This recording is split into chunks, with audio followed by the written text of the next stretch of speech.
구원하려 함이니라. 아멘. 우리 한번 따라합시다. 오직 잃어버린 자를 찾아 구원합시다.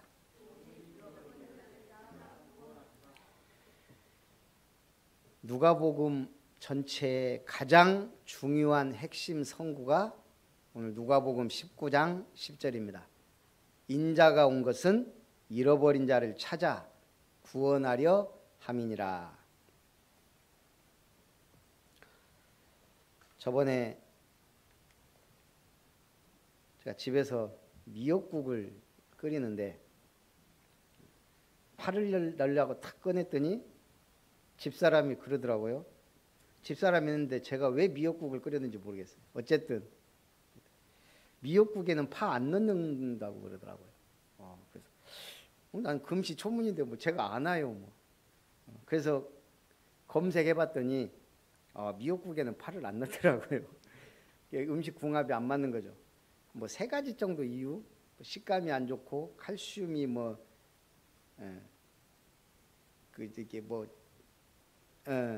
전달이 안 되고 어쩌고 저쩌고. 크게 문제는 안 되는데 미역국에는 파를 안 넣는구나. 중요한 사실을 깨달았어요. 큰 문제는 안 되는데 그거 먹는다고 큰 문제는 아닌데 그럼 양파는 넣어도 되나 하고 검색해봤더니 양파는 또 괜찮더라고요. 한 끗 차이인데 파하고 양파하고. 제가 왜 이 말이에요? 조금의 차이로 우리는 큰 축복을 받을 수도 있고 놓칠 수도 있어요. 그게 뭐예요? 우리 말로 찰떡궁합이 돼야 돼요. 뭐가? 교회와 나.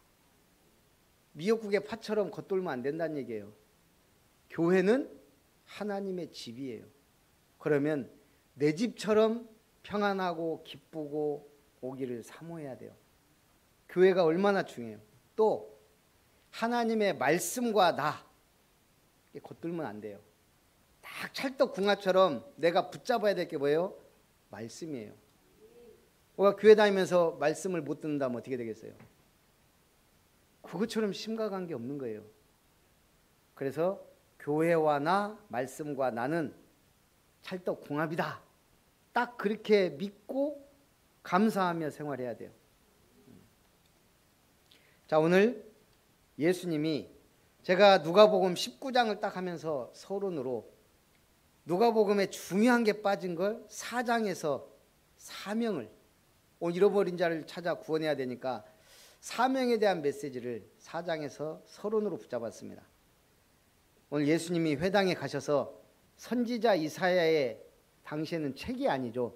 두루마리를 쫙 편 거예요. 그리고 거기에서 읽으시는 거예요. 오늘 누가복음 4장 18절 19절에 주의 성령이 내게 임하셨으니 이는 가난한 자에게 복음을 전하게 하시려고 내게 기름을 부으시고 나를 보내사 포로된 자에게 자유를 눈먼 자에게 다시 보게 함을 전파하며 눌린 자를 자유롭게 하고 주의 은혜의 해를 전파하게 하려 하심이라. 이게 이사야 선지자의 글에 있다는 얘기잖아요. 어디에 있을까요?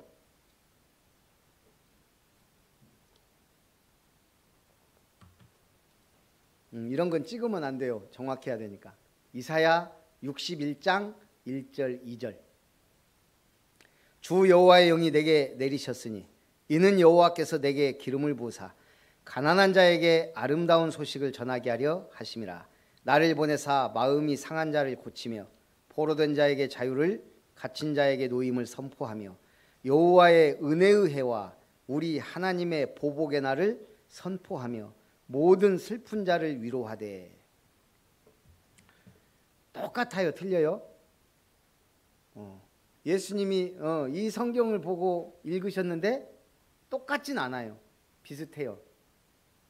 그러나 내용은 같은 내용이에요. 중요한 건 예수님이 이 이사야 선지자의 글을 통해 내가 왜 왔는지, 인자가 온 것에 대해 말씀하시는 거예요. 가난한 자에게 복음을, 이사야서에서는요 아름다운 소식을. 우리 교회가 왜 아름다운 교회예요? 아름다운 소식을 전하라고. 먼저 누가? 내가 아름다운 소식을 기뻐하고 누리고 복을 받아야 돼요. 많은 사람에게. 어떤 사람? 심령이 가난한 자. 가난한 자는 뭐예요? 심령이 가난한 자. 영혼 구원에 갈급한 자. 포로된 자는요, 신분과 자유가 박탈된 자. 그에게 왜 신분과 자유가 박탈됐어요? 아담의 죄에 매여 있는 자. 조상의 죄와 가문의 영적 흐름 가운데 막혀 있고 묶여 있는 자. 개인의 영적 상태를 자세히 보세요. 그 지역의 우상, 그 산업의 흑암, 지인들의 영적 문제 보여야 돼요. 안 보이니까 눈먼 자에게 눈먼 자를 눈을 뜨게 해주라는 거예요. 영안이 열린 사람은 극소수입니다. 그래서 우리의 사명은 또 뭐예요? 아름다운 소식을 전해주고 포로된 자를 자유케 하고 눈먼 자에게 영안을 열어주는 것이고, 눌린 자, 자유가 없어 매여 있는 자에게 뭐를? 은혜의 복음을. 주일날 골프 치러 가는 게 자유일까요? 모르니까 그런 거예요. 매일 노름판에 출근하는 사람이 그게 자유일까요? 물론 자유의지로 가니까 자유 같죠. 매여서 가는 거예요. 그러면서 뭐라 그랬습니까? 주의 은혜의 해를 전파하게 하려 하심이라. 은혜의 해가 뭐예요?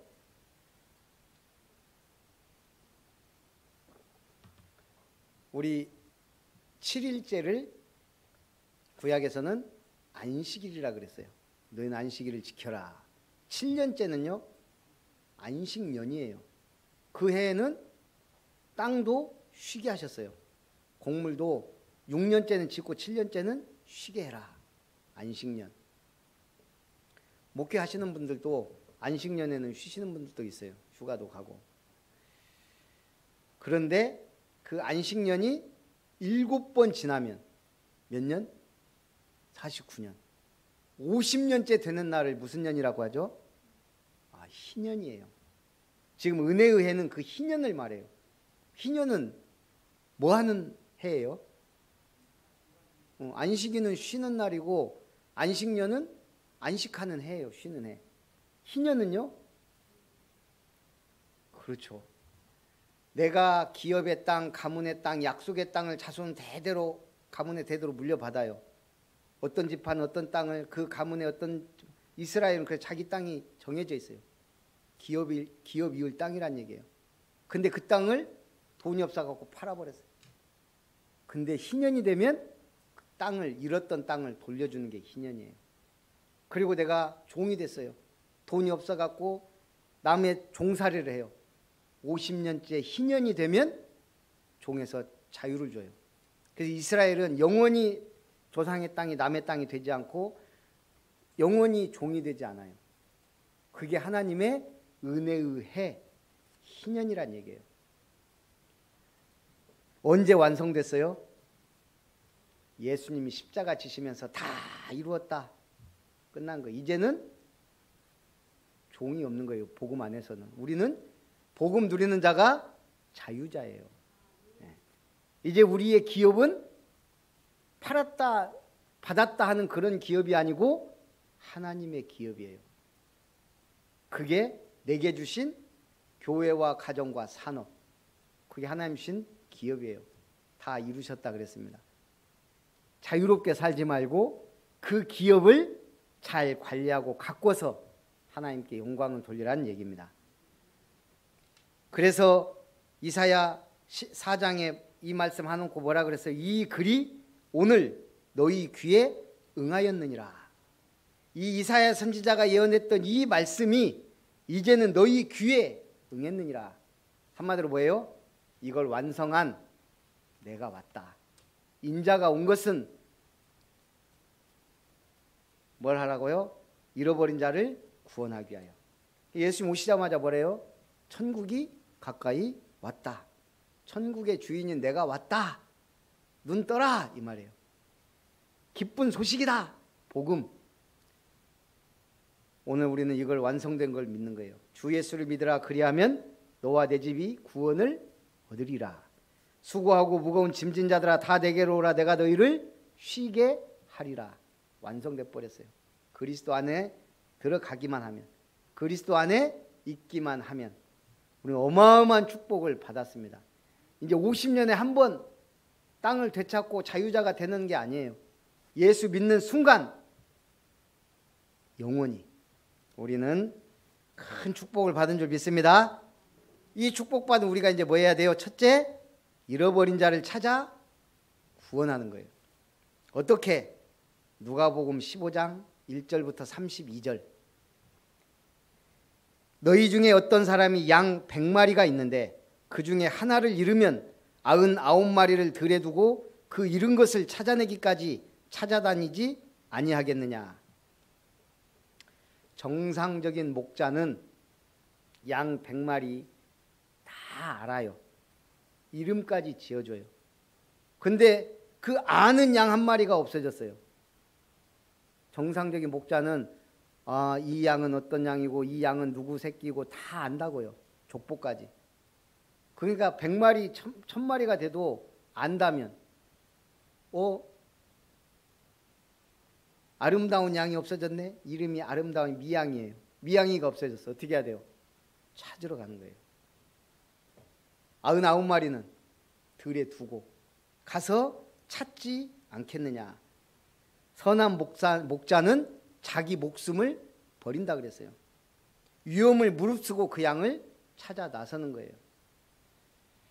어떤 여자가 10 드라크마가 있는데 하나를 잃으면 등불을 켜고 집을 쓸며 찾아내기까지 부지런히 찾지 아니하겠느냐.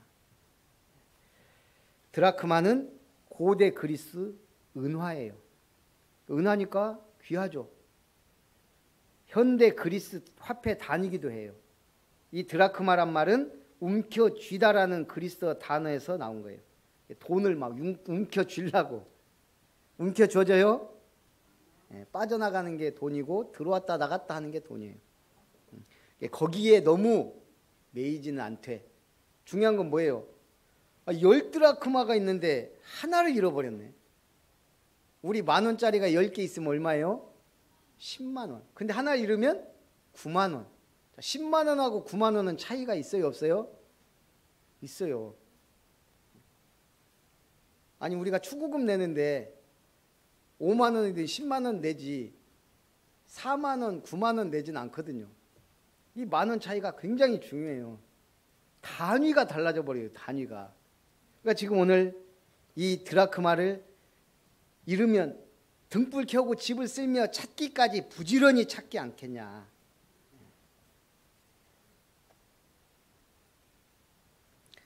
그리고는 탕자 비유를 들어요. 어떤 사람에게 아들 둘이 있는데 둘째 아들이요 아버지를 찾아와서 얘기한 거예요. 아버지, 내게 줄 분깃, 내 유산 땡겨주세요. 나 나가서 사업하겠습니다. 그 아버지가 그래 어차피 네 몫이니까 그럼 주겠다 하고 준 거예요.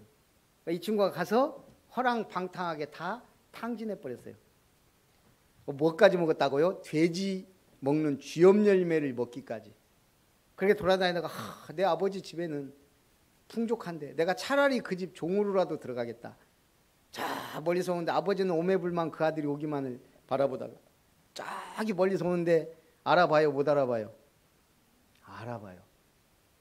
저놈의 자식이 이제 오는구나 하고 달려가서 이 아들은 뭐예요? 아버지 내가 재산 다 탕진하고 저는 아버지 아들로 인정받기가 그러니 그냥 종으로 써주세요. 아버지는 뭐라 그래요? 아니다 살아서 돌아왔으니 내가 너무 기쁘구나. 그날 잔치가 벌어진 거예요. 소 잡고 양 잡고 돼지 잡고 지금 잔치가 벌어졌어요. 누가 기분 나빠요? 큰아들. 큰아들은 지금 늘 아버지 밑에서 늘 열심히 일하는데 양 한 마리 안 잡아주더니 저 타락하고 방탕하고 다 재산 탕진한 둘째 아들이 오니까 받아주는 게 정도가 아니고 잔치를 벌이네. 큰아들이 집에 안 들어가는 거예요. 아버지가 왜 그러냐 그러니까 뭐라 그래요? 나를 위해서는 늘 아버지 밑에서 순종하고 일한 나를 위해서는 양 한 마리 안 잡더니 저 놈 자식을 위해서는 왜 이 잔치까지 벌이냐. 아버지가 뭐라 그래요? 너는 나와 함께 있으니 내 모든 것이 다 네 거 아니냐. 그러나 저 둘째 아들은 죽었다가 살아왔으니 내가 기뻐하는 게 당연하지 않냐. 복음의 눈으로 봐야 돼요. 그러면서 오늘 이걸 찾을 때마다 한 말씀이에요. 양 100마리 중에 한 마리 이러는데 그걸 찾으면 뭐라 그래요? 집에 와서 그 벗과 이웃을 불러 모으고 말하되 나와 함께 즐기자. 나의 잃은 양을 찾아내어노라. 내가 너희에게 이와 같이 이르노니 죄인 한 사람이 회개하면 하늘에서는 회개할 것 없는 의인 99으로 말미암아 기뻐하는 것보다 더하리라. 하나님은 한 사람의 영혼이 구원받는 걸 기뻐한다는 거예요. 또 드라크마를 찾았을 때 9절에 또 뭐라 그래요? 찾아낸즉 벗과 이웃을 불러 모으고 말하되 나와 함께 즐기자. 잃은 드라크마를 찾아내오노라 하리라. 내가 너희에게 이르노니 이와 같이 죄인 한 사람이 회개하면 하나님의 사자들 앞에 기쁨이 되느니라. 하나님은 잃은 양을 찾았을 때 너무 기뻐하신다는 거예요. 그렇다고 굳이 타락하고 방황하다가 오지 말고 누리시기 바랍니다. 진짜 귀한 줄 알면 안 떠나요. 모르니까 집 나가고 교회 나가지. 오늘 잃었던 것을 찾음에 대한 기쁨이에요. 못 찾으면요 원망해야 돼요. 하박국 3장 17절부터 19절에 보면 우리가 잘 아는 성경 내용이죠. 비록 무화과 나무가 무성하지 못하며 포도나무에 열매가 없으며 감람나무에 소출이 없으며 밭에 먹을 것이 없으며 우리의 양이 없으며 외양간에 소가 없을지라도 나는 뭘로 말미암아? 여호와로 말미암아 즐거워하며 나의 구원의 하나님으로 말미암아 기뻐하리로다. 비록 무화과 나무가 무성하지 못하며 그러면서 뭐라 그래요? 포도나무에 열매가 없으며 없을지라도 몇 번 나왔어요? 5번. 이것이 없고 저것이 없고 아무것도 없을지라도 나는 하나님으로 말미암아 즐거워하고 내가 구원받은 것으로 말미암아 기뻐하리로다. 아무것도 없어도 기뻐할 수 있어야 되는 게 뭐예요? 복음이에요. 구원받은 거예요. 우리는 이 구원이라는 어마어마한 걸 받았는데 사실 잘 안 와닿아서 문제죠. 이 하박국은 유다 왕국에서 활동했던 선지자이고 동시대 활동했던 선지자가 에레미야예요. 시대 상황을 알겠죠. 에레미야는 늘 부르짖었어요. 뭐라고? 우리가 지금 바벨론에 나라가 망할 것이고 우리는 포로로 붙잡혀 갈 것이다. 70년 동안 우리는 완전히 바벨론의 포로 될 거다. 그래서 계속 부르짖어 선포했던 게 에레미야예요. 그러니까 오늘 하박국이 그 시대 선지자예요. 그러니 이 두 선지자가 얼마나 고난과 어려움 가운데 있었겠어요. 그러니까 오늘 하박국 선지자가 그러면서 하는 내용이에요. 이제 무화과 나무 잎사귀도 마르고 포도나무는 열매가 없고 우리의 양도 없고 외양간에 소도 없어. 이제 우리 게 아니여. 그럴지라도 슬퍼하지 말라는 거예요. 구원의 하나님은 우리와 함께 하신다. 우리도 일본 제국주의 나라를 빼앗긴 서름이 있어요. 저는 그 시대 사람 아니지만 우리는 얘기를 들었고 우리 할아버지 할머니 세대들은 그걸 겪었었어요. 우리 어머님 세대만 해도 그때 많이 들었어요. 쇠붙이란 다 가져갔다고. 노시고 뭐고 뭐 싹 가져갔다는 거예요. 농사는 어떻게 지라고요? 거기다가 우리 그 옛날에 토종깨, 우리나라 토종깨 중에 털이 북실북실한 게 삽살개예요. 방한모, 방한복으로 쓴다고 싹 씨가 말릴 뻔했다니 멸종될 뻔했대요. 삽살개가. 그 똑똑하고 예쁜 개를. 한마디로 그냥 뭐 전부 다 수탈해 가고. 그러니까 지금 오늘 하박국 선지자는 곧 유다는 망한다는 것을 아는. 그러니까 지금 망하기 직전이니 계속 국난이 끊이지 않고 왕도 계속 바뀌고 지금 굉장히 어수선한 상황이에요. 그런데도 열매가 없고 소출이 없고 우리의 뭐가 없을지라도 나는 구원의 하나님으로 말미암아 기뻐하겠다. 그런데 우리나라는 기적처럼 일어났어요. 누가 뭐라해도 복음이 있었기 때문에, 십자가에 불이 뻘겋게 켜졌기 때문에, 새벽마다 땡땡땡땡 새벽기도하라고 종소리 치는 그 종소리, 하나님이 아시겠어요 모르겠어요. 부흥에다 사경에다 엄청 열심히 있었어요. 우리 어머니 세대들, 우리 선배들이. 그걸로 말미암아 한국은 일어난 거예요. 뭐만 있으면 된다? 복만. 솔직히 말해보세요. 아무것도 없으면 세계에서 제일 가난한 나라 중에 하나였다니까요. 그랬는데 지금은 어느 순간 이렇게 어려움도 있었어요. IMF. 그런데도 이렇게 이제는 선진국이라는 것이 이제는 인정될 만큼 복음이면 되는 줄 믿습니다. 자, 예수님께서 이와 같이 죄인 한 사람이 회개하면 하나님의 사자들 앞에 기쁨이 된다 하셨습니다. 예수님이 사단에게 세 가지 시험을 받았죠. 물질, 능력, 권력. 물질, 사실 지금 돈이 최고다라고 인식하고 사는 사람들이 많아요. 그렇죠. 황금 만능주의예요. 돈이면 다다. 사람 목숨까지도 우습게 알아요. 사기치는 사람들도 많고 돈이 최고라고 생각하니까. 예수님도 그 시험을 당했어요. 돌이 떡이 되게 하라. 물질 시험. 예수님은 사람이 떡으로만 살 게 아니고 뭘로? 말씀으로 산다. 성전 꼭대기에서 떨어져 봐라. 천사가 네 발을 받들 게 아니냐. 명예욕. 네가 하나님의 아들이라면 능력을 보여봐라. 마귀에게 절하면, 내게 절하면 세상 나라를 지배할 수 있는 권세와 권력을 주겠다. 얼마나 대단해요. 모든 사람을 다스리는 권력, 권세. 예수님은 소유가 중요한 게 아니고 하나님의 말씀을 따라 사는 게 더 중요하다고 말씀으로 승리하셨습니다. 에처월트라는 사람은 심지어 우리는 지식까지도 소유하면 안 된다 그랬어요. 무식자가 되란 말이 아니고 내가 지식을 소유했다는 그 인식을 가지고 교만하면 안 된다는 거예요. 한마디로 지식도 소유의 형태가 되면 안 되고 존재의 형태가 돼야 된다는 거예요. 이게 어려운 말인데 아는 것을 잊어버리라는 말이 아니고 안다는 것을 잊어버리라는 거예요. 심령이 가난한 자 복이 있다. 이 말이 딱 맞는 것 같아요.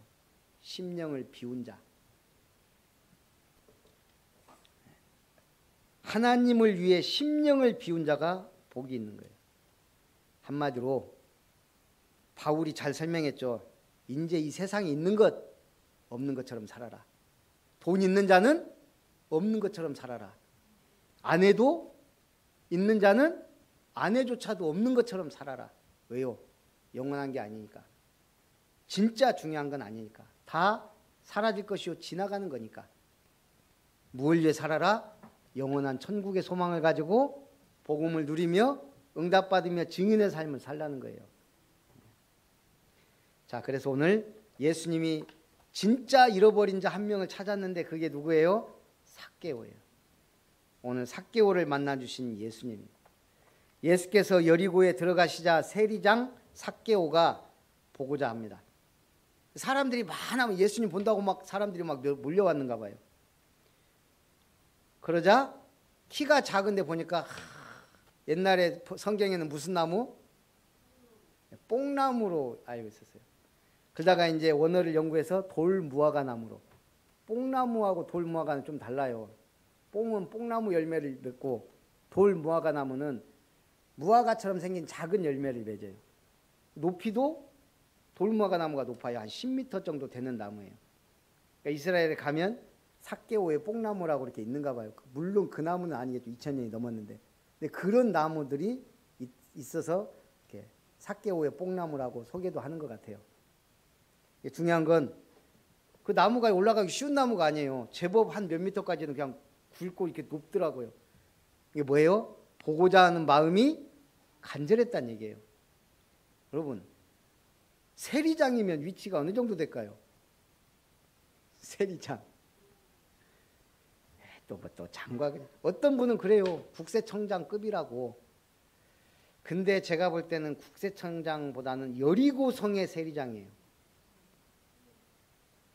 그러니까 우리나라에 국세청장 밑에 7개 국세청장이 있어요. 서울시, 부산시, 그 시는 이게 이제 말하자면 밑에 국세청장인데 그 밑에 이제 우리가 이제 순천시는 세무서장 정도. 그러면 이게 4급이에요. 그것도 무시할 수 없는 거죠. 그러면 최소 지방 국세청장이면은 뭐 3급 아니면 시 이런데 세무서장이면 그래도 4급 직급이 낮은 공무원이 아니란 얘기예요. 세리장이라면 상당히 높은 사회적 위치와 직급을 갖고 있는 사람이에요. 근데 이런 사람이 예수님 본다고 지금 뽕나무로 올라갔다는 얘기예요. 한마디로 뭐예요? 갈급했다는 얘기예요. 나 정말 예수님 만나고 싶다. 이 사람이 직급이 이렇게 높은데 왜 갈급했을까요? 손가락질을 받는 거예요. 지위와 위치와 돈은요 아마 엄청났을 거예요. 이 세리들한테 주는 돈이 아니 옛날에 우리 꼭 그 자리에 있었어요. 제가 광양에서 집에 갈 때나 저쪽 광주 쪽으로 갈 때 보면 광양 톨게이트 있잖아요. 그 톨게이트 딱 지나서 딱 커브 꺾어지는데 꼭 거기 그 고통경찰이 있었어요. 제가 3번을 잡혔어요. 거기서. 처음에는 뭣도 모르고 가다가 거기서 잡혔어요. 다음에 여기 있을 게 있게 한데 그냥 의식 없이 무의식적으로 가다가 잡혔어요. 그 옛날 그 교통경찰들은 무조건 막 걸리면 이렇게 그때는 10,000원 찔러주면 좋다고. 이 사람들 늘 복장이 검은 가죽. 옛날 얘기로는요 이 사람들이 거기서 벌어들인 것만 해도 집 몇 채씩 사고 그랬대요. 꼭 그 사람이요. 꼭 그 사람. 까만 선글라스 끼고 10,000원 주면 안녕히 가십시오. 제가 10,000원 줬다는 얘기가 아니고 어마어마하게 돈을 벌었을 거예요 아마. 꼭 그 자리 알면서도 당하고 없겠지 혹시 하고 가다가 또 제가 그 자리에서만 3번을 잡혔다니까요. 그 사람 돈을 얼마나 벌었을까 난 궁금해. 근데 세리장이라면요 막 가서 세금 착취해서 그거에 어느 정도 일정 부분만 하고 다 자기 거거든요. 그럼 이 사람이 세리장까지 됐을 때는 아마 그 뭐라고 하죠? 처세술도 뛰어났을 거예요.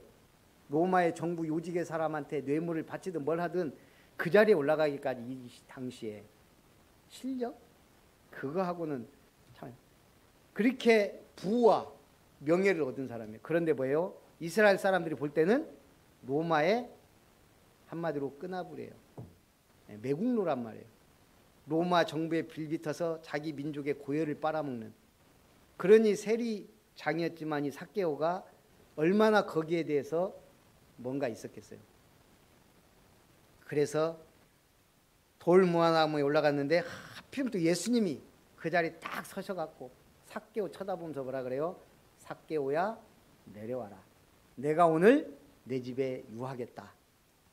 그러면서 가니까 사람들이 야 삭개오 세리장 그랬겠어요? 뒤에서 뭐라 그래요? 수군수군 되는 거예요. 저가 죄인의 집에 들어간다. 뒤통수 다 대고.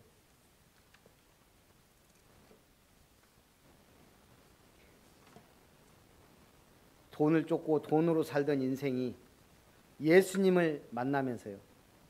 뭐라고 그래요? 내 소유의 절반을 가난한 자들에게 나눠주겠으며 내가 혹시 착복했으면 누구를 속였거나 해서 빼앗았으면 4갑절이나 갚겠습니다. 성경에 신명기서에 말씀하신 대로 성경대로 살겠다고 지금 한 거예요.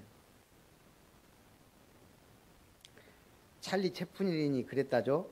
인생은 가까이서 보면 비극, 멀리서 보면 희극. 참 그럴듯한 얘기예요. 가까이서 보면 비극이에요. 인생이 자세히 들여다보면 진짜 행복한 인생 없어요. 멀리서 보면 희극이다. 이 말이 맞아요. 그런데 복음 가진 사람은 뭐예요? 주연이에요. 주연. 희극이든 비극이든 멋진 영화에 인생 스토리를 남기게 돼요. 이 삭개오가 지금 인생 대역전을 받은 거예요. 제일 요거도 먹는 자리에서 지금 최고의 축복의 자리로 온 거예요. 그걸 아니까 지금 소유가 문제가, 내 절반, 소유의 절반, 가나안 절 4배, 이 말은 뭐예요? 자기 재산 거의 다 털려도 상관없다는 얘기예요. 그 정도로 이 사람이 변화됐어요.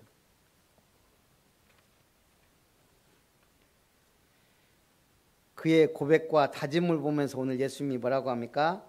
오늘 구원이 이 집에 이르렀다. 저도 아브라함의 자손이다. 인자가 온 것은 잃어버린 자를 찾아 구원하려 하심입니다. 그 우리 진난개발 이사님 이번째 이제 2번째로 만났는데, 어제 제가 이제 그 뭐예요, 개인 양육 메시지로 기초부터 해야 되겠다 싶어갖고 그거 하고 이제 우리 교회 주보를 줬거든요. 다락방은 한 뭐 15분이면 끝나요. 근데 갈 생각을 안 해요. 계속 뭘 물어봐 이렇게. 그만큼 갈급하다는 거죠. 그래갖고 이제 거기 쭉 대답하고 보면 그냥 1시간이 그냥 지나가 버리더라고요. 그러더니 이제 저도 오래간만에 갈급한 사람을 만나니까 제가 주보를 딱 줬더니 딱 보더니 또 그걸 또 집에 가서 보면 되는데 거기서 또 이렇게 봐요. 또 내일 거네요. 제가 이걸 왜 주겠어요? 내일 예배 드리시라고 주는 거예요 지금. 근데 자기 부인이 교회 다니는 거 싫어서 그런지 어쩐지 어쨌든 내일 신문을 제가 받았네요. 기도해 주시라고. 교회 문턱 넘는데 또 우리의 기도가 필요하다는 걸. 근데 뭐예요? 내일 신문. 그러면 저한테 그러더라고요. 제가 그분은 아예 처음 만나고 그 다음 날부터 매일 문자 보내요. 우리 강단 말씀 쭉. 목사님 이 문자를 봤는데 자기가 고민이 된다는 거예요.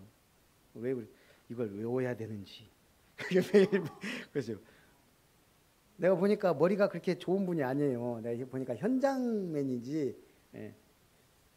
이걸 외워야 되는지 그렇게 고민이 됐대요. 물어보시는지.